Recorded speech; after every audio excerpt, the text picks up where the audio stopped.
All right, good afternoon, seniors. This is Mr. Torres. I just wanted to take a moment to kind of refresh you and remind you on what we are looking for when it comes to looking at sound devices on page 5 of your Sonnet packet. Okay, so tonight's homework was to go home, look at these sound devices that you find here in Whoso list to hunt, and create a what, how, why response where you discuss the poet's use of those sound devices, kind of like an analytical response. So you were to identify one sound device and just kind of explain and expand how Thomas Wyatt uses that sound device. Now, we started first by looking at this section up here at the top where Alexander Pope's essay, an essay on criticism, pointed out that poets manipulate language in order to create sound effects appropriate for the subject matter of their poem. Okay, so poets make a conscious effort to do tricks with the language in order to reflect the thematic choices and meanings behind their poetry. And we really focused in on how form follows function here. Okay, and so we looked at this essay here, this poem here that Alexander Pope wrote, and we focused in on lines 4, 5, and 6, noting the soft repeated S sound. For instance, in line 4, the sound must seem an echo to the sense, right? So sounds must repeat, okay? An echo, and you think of an echo, the repeating of sounds, kind of like hello, hello, hello, right? So that is an echo. And so we hear this soft S sound repeated. And so this is a form of alliteration. This was identified in class. Soft is the strain when the zephyr gently blows, right? And alliteration, we're going to get rid of these S sounds here at the end because we really want to focus on alliteration. And alliteration being the repeated S sound at the beginning of words, right? And so what the poet is saying here is that when these sounds are repeated, they're repeated intently, right? So soft is the strain when the zephyr gently blows. A zephyr is a light breeze, right? So you think of a breeze blowing nice and smooth, right? And we think of a stream flowing nice and smooth, right? We have the word flow. It's smooth, right? So the repetitious S sound, the soft S sound, kind of echoes the sentiments here in lines 4, 5, and 6, right? But as we go forward, we'll see, it says, when the loud surges lash the sounding shore, the hoarse rough verse should like the torrent roar.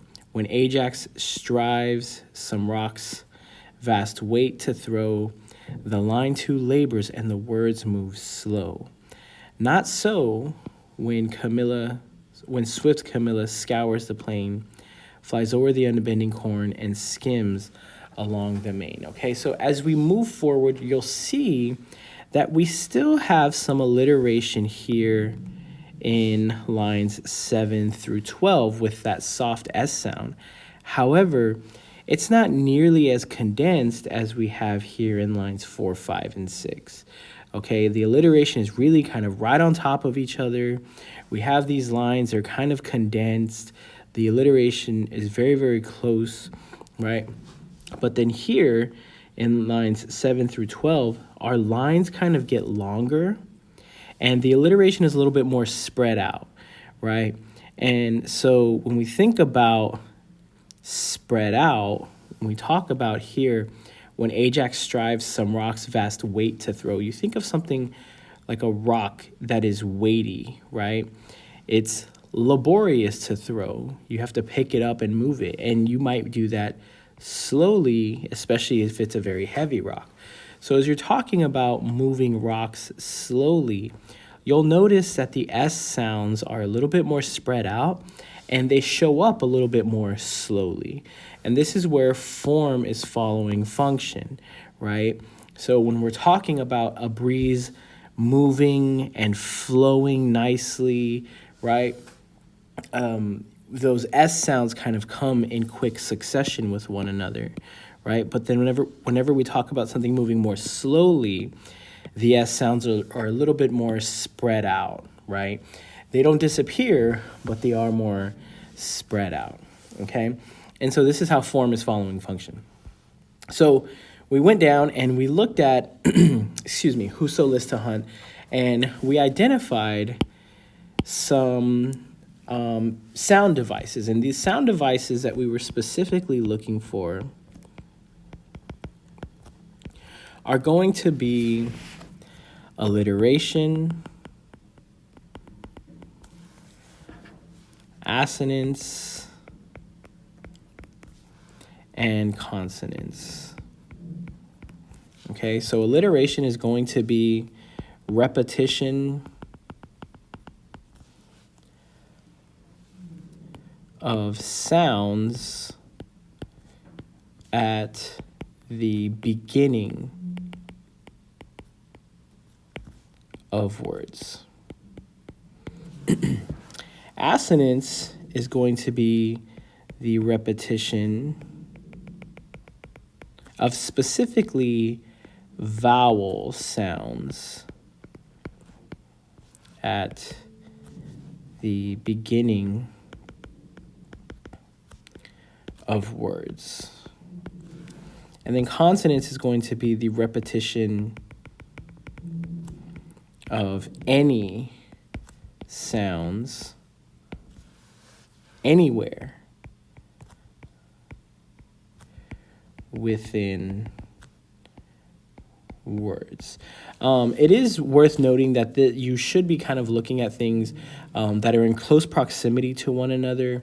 Okay, so like if you're talking about like the very, very beginning of a very long poem, and then you're 2/3 of the way through the poem, and then you notice that, oh, hey, this sound is repeated, that's probably not what we're looking for. We're looking for things in close proximity to one another.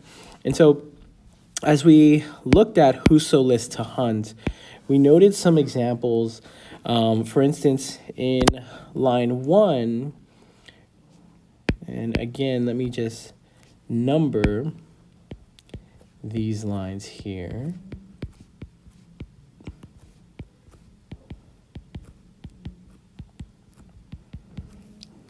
Should turn my notifications off. All right, so we're looking in line 1, okay? And again, we're looking for just repeated sound devices, right? And so we notice that Whoso, we have this repeated H sound. Whoso, list, to hunt. I know where is and hind, so we have this repeated H sound. But as for me, alas, I may no more. The vain travail hath wearied me so sore. And so I am of them that furthest come behind, yet may I by no means my wearied mind draw from the deer, but as she fleeth afore, fainting I follow. I leave off therefore, since in a net I seek to hold the wind. Who list her hunt, I put him out of doubt, as well as I may spend his time in vain. And graven with diamonds in letter plain, there is written her fair neck round about, noli me tangere, for Caesar's I am, and while to hold, though I seem tame. Okay, so we have this kind of alliterative H sound here. So we found some alliteration. So we have the H sound.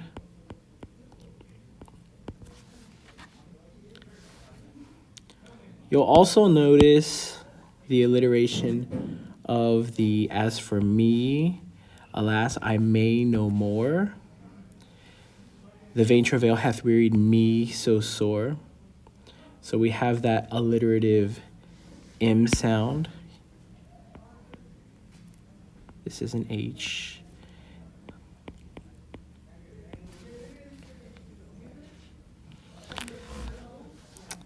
We also see some consonants.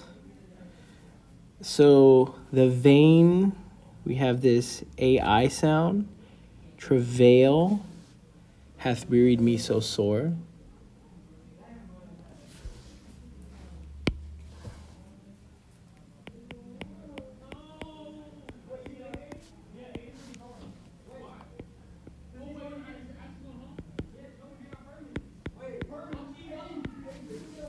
All right, so that was going to be our consonants. This is going to be our alliteration. As we go forward, we also noticed a little bit of consonants in line 5 and 6. Okay, so yet I by no means my wearied mind, right? So if we're looking for consonants, sorry, there's freshmen outside screaming in the halls like mad people. Yet may I by no means my wearied mind draw from the deer, but as she fleeth afore fainting I follow.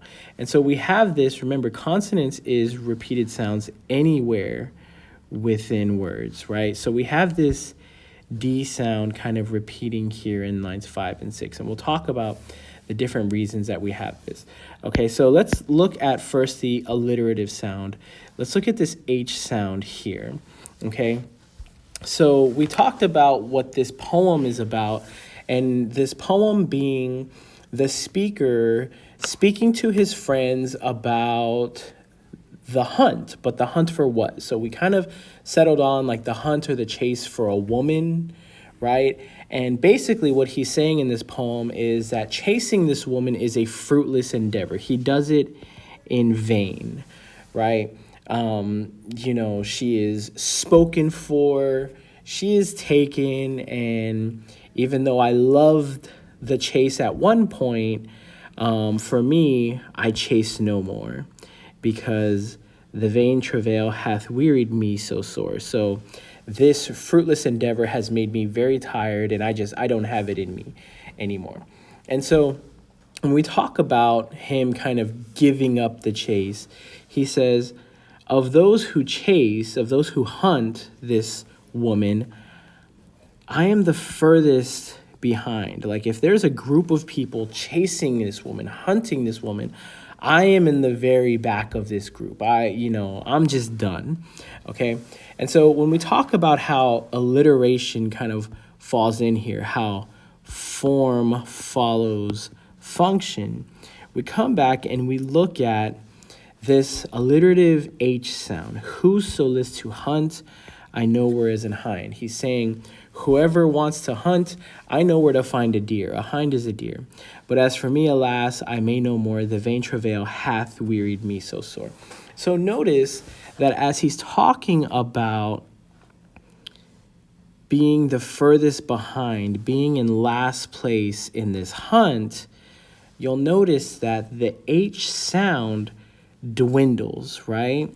So we have this alliteration that is originally pretty consistent in this first line, but then as he talks about being in last place, being the last one on this hunt, we see this H sound here by itself, right? That last H sound mirroring him being in last place on this hunt, right? And so that is where form is following function, okay? So here I'm going to put the H sound dwindles as the speaker talks about being the last person in the group of hunters. Okay, and the H here kind of mirrors that. This H by itself kind of mirrors that last person in this group, right? And then as you kind of move forward, you see in terms of consonants, we see this D sound here. Yet may I by no means my wearied mind draw from the deer as she fleeth afore fainting I follow. And what he's saying here is I can't stop thinking about her, but as she runs, as I chase her, I faint when I follow her. I can't keep up with her anymore, but I can't stop thinking about her, right? I still pursue her in some way, right, in my mind. Okay, and we'll notice that this D sound here follows these two D sounds here, okay? And we want to think about the idea of following or chasing, or as I believe it was Nova who said in class, the hunt, okay? So we have the speaker who is talking about chasing this woman, right? And the form following function is we have the D here, the D sound, chasing these other kind of D sounds in the next line, okay? And so I'm going to put the D sound continues and follows other D sounds in subsequent